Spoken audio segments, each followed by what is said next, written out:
মা না ডাকলে নাকি মায়ের মন্দিরে যাওয়া হয় না, তেমনি অনেকটা প্ল্যান করেও কিন্তু কখনো কখনো কোথাও যাওয়া হয় না, আবার প্ল্যান না করেও কিন্তু অনেকটা মজা করা হয়ে যায়। তেমনই কিন্তু ছিল এই দিনটা। সকাল সকাল ঘুম থেকে উঠে ব্রাশ টাশ করে নিয়েছি, আর এদিকে একটু গরম জল খেয়ে নিলাম, আর বোন বানিয়েছিল চিজ ম্যাগি।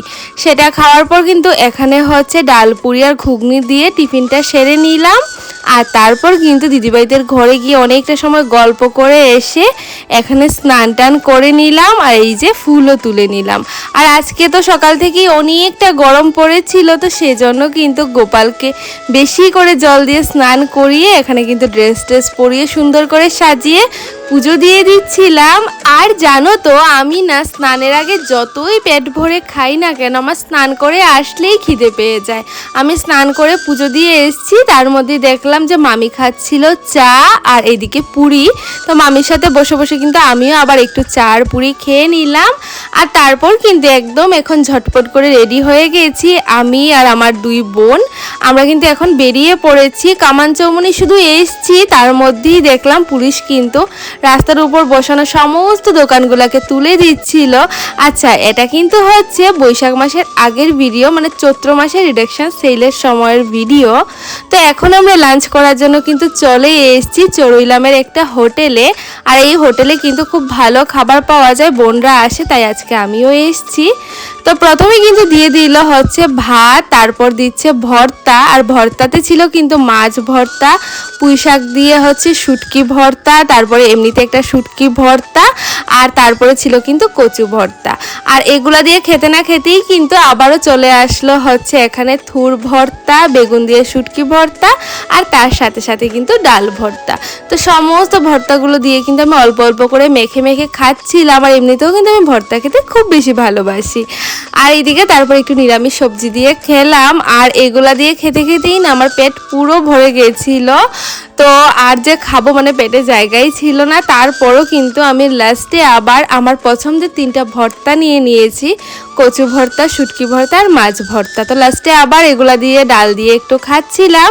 আর এখানে আমরা যেহেতু সবাই একসাথে ছিলাম, দাদাবার সাথেও ফাজলামও করছিলাম, সবাই মিলে গল্প করে করে খাচ্ছিলাম। খাওয়া দাওয়া তো পুরো কমপ্লিট। এখন কিন্তু সবাই মিলে পান খাবো।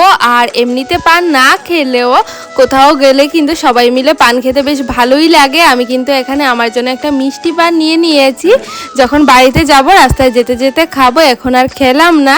আর এদিকে কিন্তু এই বাচ্চাটাকে এত ভালো লাগছিল, আমরা সবাই মিলে কুলে নিয়েছে, আমি নেইনি, বোন দুজন ওরা নিয়েছে। আর তারপর কিন্তু এখানে একটু আইসক্রিম খেয়ে নিলাম বোনের সাথে। আর এই তো সবাই মিলে এখানে একটু সেলফি উঠে বেরিয়ে যাব, কিন্তু ওরা যেহেতু কাপলস গেছে, ওদের ফটো না তুললে কি হয়, তো ওদের কিন্তু এখানে একটু ফটোশ্যুট হয়ে গেল। আর তারপর কিন্তু আমরা চলে এসেছি হচ্ছে নৌকা ঘাটে। এই নৌকা ঘাটের সামনে দিয়ে অনেকবার গেলে আসলেও কখনো কিন্তু নৌকা ঘাটে ঢোকা হয়নি, আজকে ফার্স্টই ঢুকেছি।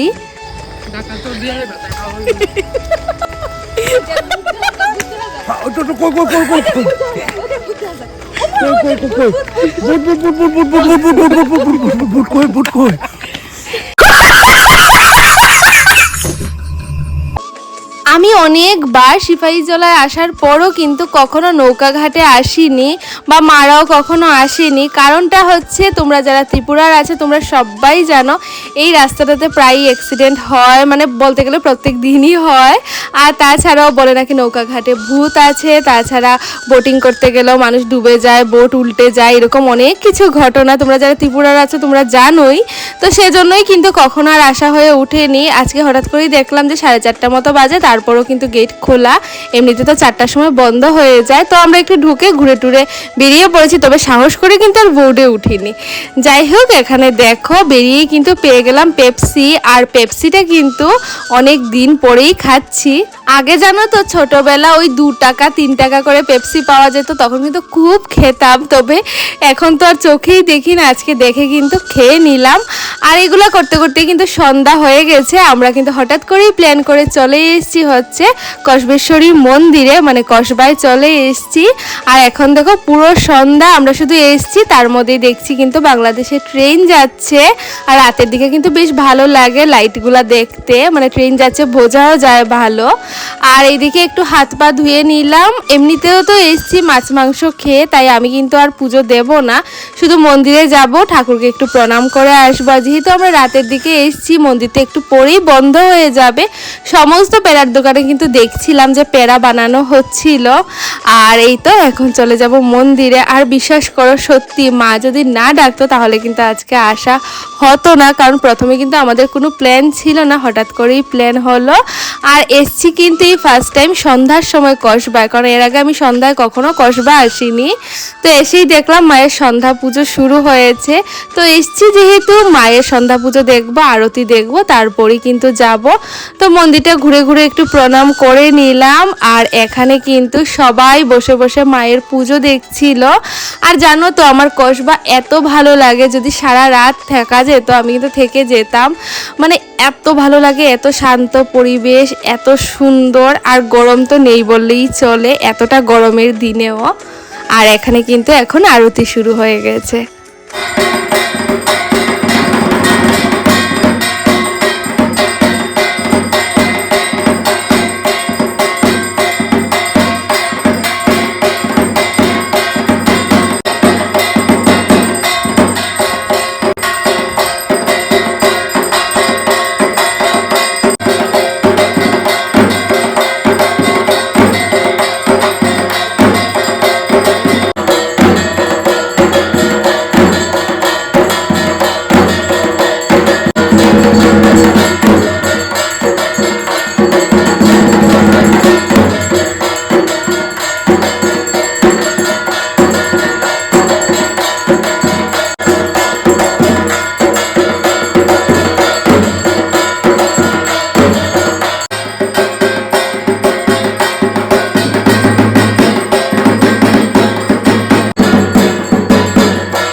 প্রায় 1 ঘন্টা ধরে বসে বসে কিন্তু এখানে মায়ের আরতি দেখলাম, মনটা পুরো ভরে গেছে। আর তার মধ্যেই দেখলাম কিন্তু বাইরে এখানে অন্নপ্রসাদ দিচ্ছে। আর মায়ের ভোগের একদম এই অন্নপ্রসাদটা কিন্তু খেয়ে নিজেকে খুব ভাগ্যবতী মনে হচ্ছিল, কারণ ভাগ্য না হলে কিন্তু পাওয়া যায় না। আর এইদিকে দেখো আমরা শুধু বেরিয়েছি, তার মধ্যে দেখলাম সমস্ত দোকানগুলো বন্ধ করে দিয়েছে, কারণ এখন তো প্রায় রাত 8:30 মতো বাজে। আর রাতের দিকেই যেন বাংলাদেশের ট্রেনগুলো বেশি যায় আমার মনে হচ্ছে, একটু পর পরই শুধু সাউন্ড শোনা যাচ্ছিল।